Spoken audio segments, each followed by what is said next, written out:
1 денар од секој литар испиено пиво, 1 денар од секоја испушена кутија цигари, 40 денари од секој литар чист алкохол. Овие бројки за многумина не значат ништо, но за болните од ретка болест значат живот.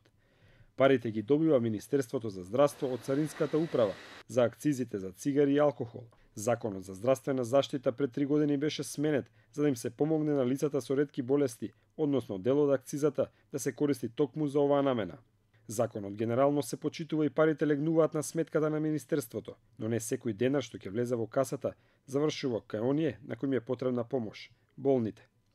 Истражувањето на Сдруженијето за еманципација, солидарност и еднаквост на жените покажува дека годишно лицата со ретки болести не искористуваат и до 1,8 милиони евра кои би можеле да им го спасат животот. Од сите тие потрошени, тие префрлени средства, 47% не се потрошени за намените за кои што се префрлени, односно се потрошени како што е за буџетската програма администрација, за реконструкција на јавни здравствени установи, набавка на опрема, државниот здравствени санитарен инспекторат и така натаму. Од вкупно префрлени 4,3 милиони евра, потрошени се само 2,3 милиони евра токму за ретки болести. Во 2015 од акцизи од цигари и алкохол биле собрани над 4 милиони евра, но само 33% или помалку од 1,5 милиони евра биле искористени за ретки болести.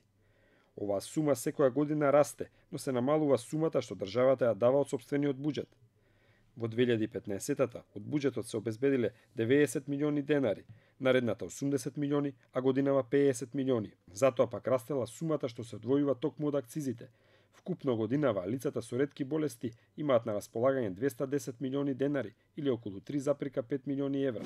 Клучната препорака е всушност сите средства кои што се префрлаат од Царинската управа во буџетот на Министерството за здравство да бидат искористени за намените за кои што тие всушност и се префрлаат, а да не се прелеваат од една во друга буџетска ставка, односно да се користат за намени кои што не се утврдени со Законот за здравствена заштита. За да влезе некој пациент во регистарот на ретки болести, треба да боледува од заболување од кое страдаат не повеќе од едно лице на 2000 граѓани, но исто така да не надминува и 20 заболени на национално ниво. Сдруженијето ЕСЕ утврдило дека пред 2 години 200 лица имале ретка болест, но само 74 од нив кои имале 23 диагнози биле корисници на парите.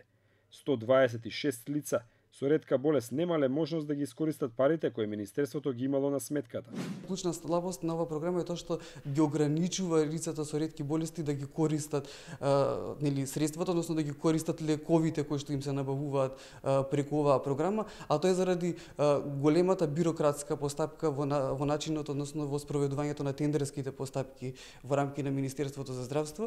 И Министерството за здравство набавува одреден износ, одредена количина на лекови за да ги задоволи потребите за ретки болести, меѓутоа со огромно доцнење. Покрај тоа што немаат навремена терапија, тие исто така трошат дополнителни сопствени средства за да ја набават и секако доколку е обезбедено од Министерството за здравство повторно да платат патни трошоци за да дојдат во Скопје за да си ја набават, за да си ја земат терапијата, што може и фатално да биде врз нивното здравје. Од Сдруженијето ЕСЕ смета дека парите од акцизите не се решение на проблемот и мора да се бара нов модел за брзо финансирање од страна на државата. Лицата со ретки болести го немаат потребното време да скокаат низ административните пречки за да дојдат до крајната цел – лекот што може да им го спаси животот.